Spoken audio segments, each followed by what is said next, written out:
Wah, lumayan nih. Ini langsung dibuang kali ya.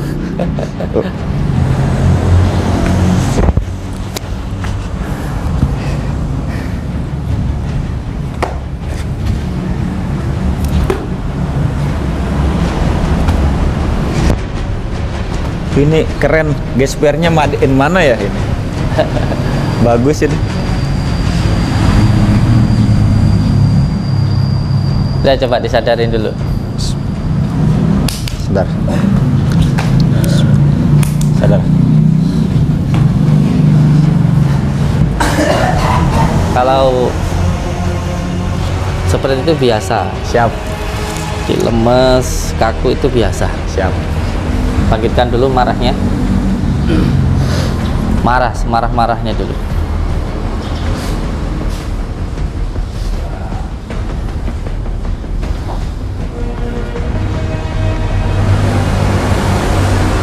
Mangga.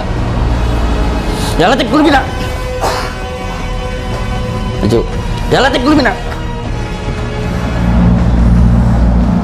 Kalau gini diajak ngomong masih bisa, cuman kakinya nggak bisa gerak dia. Oh, ini yang kakinya yang ini yang nggak bisa gerak. Orangnya diajak ngomong masih bisa, tapi kakinya kalau suruh berdiri nggak bisa. Oh, jadi nggak mampu untuk berdiri. Kalau badannya dia diajak ngomong masih bisa nih, diajak Iya. ngomong nih. Ini masih gerak-gerak ya. Tapi untuk kakinya untuk berdiri dia nggak bisa. Dilubat lumpuh. Coba kamu bisa nggak berdiri? Hah? Coba berdiri. Berdiri bisa nggak? Hah?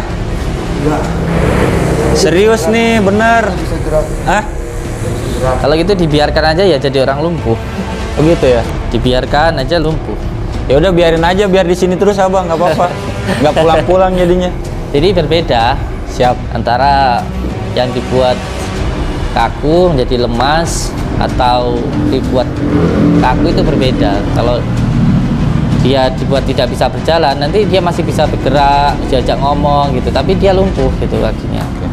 Aliran darahnya seperti nggak mengalir di bagian kakinya itu. Jadi dia seperti nggak bisa menggerakkan kakinya, itu nggak bisa untuk berdiri.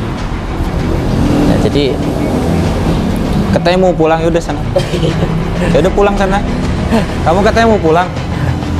Hah? Tadi ngomong mau pulang udah izin. untuk nanti penyelarasannya, untuk perawatannya dibaca ya Latif itu 1 malam 12.000.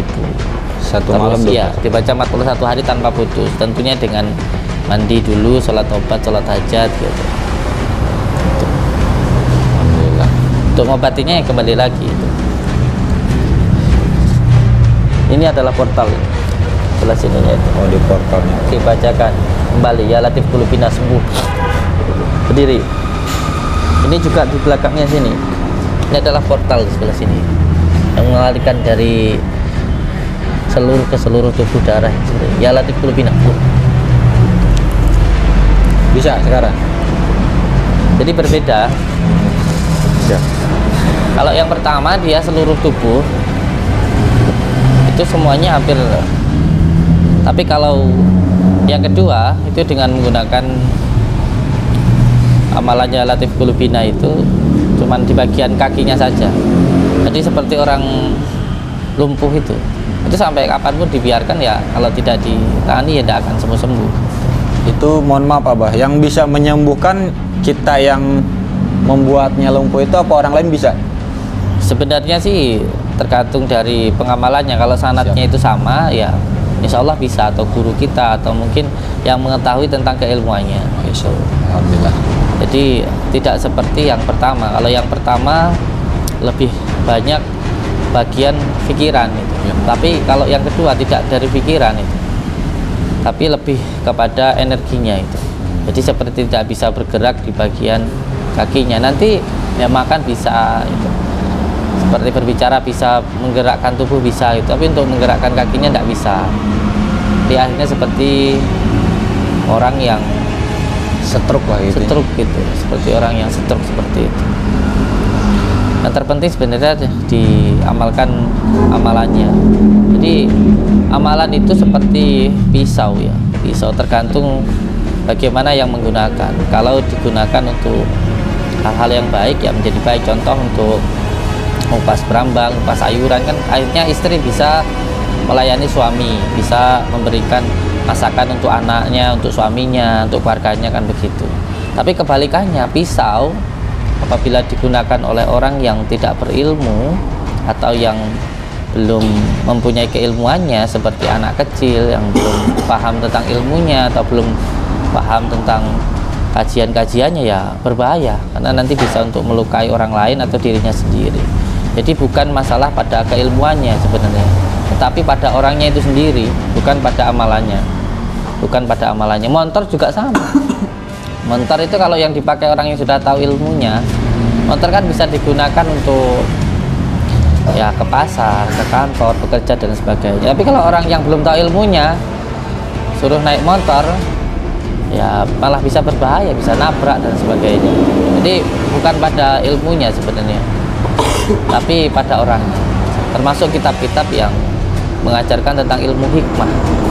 Contoh, ketika kita belajar tentang kitab Mambaul Hikmah atau kitab Al-Awfaq atau kitab Syamsul Ma'arif Al-Kubro, di situ ada amalan-amalan untuk agar orang itu jatuh cinta.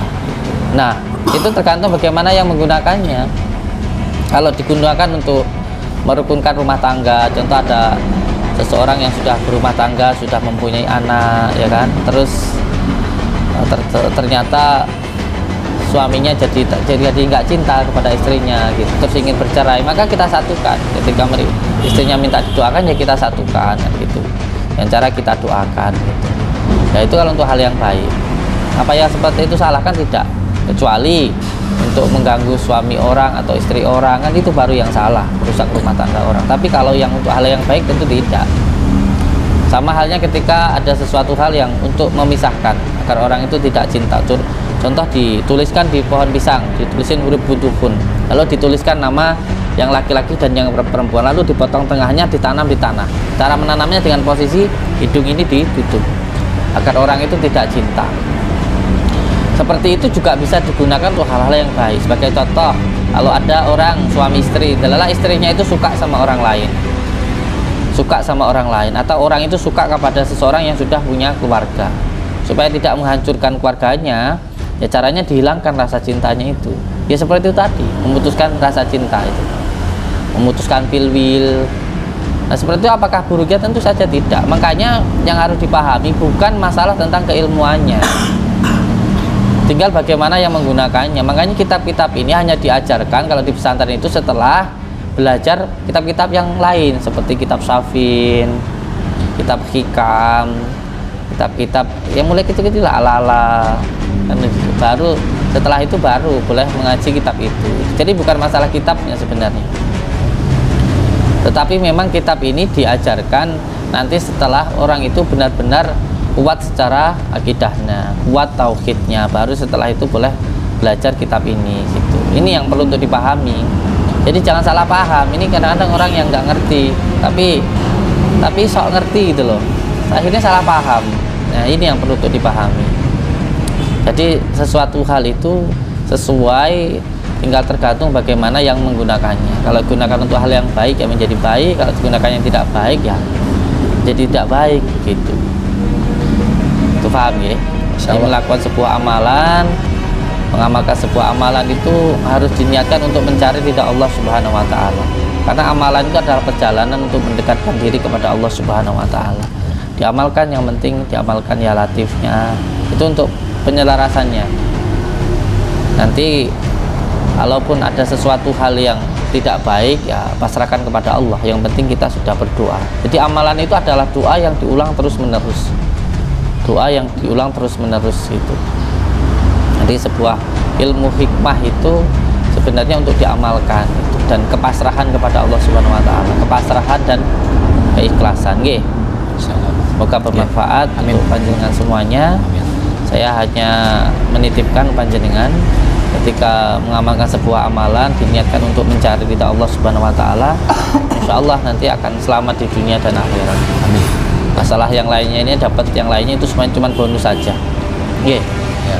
Assalamualaikum warahmatullahi wabarakatuh. Wah, qabil tuh, Abah. Ya, barakallah.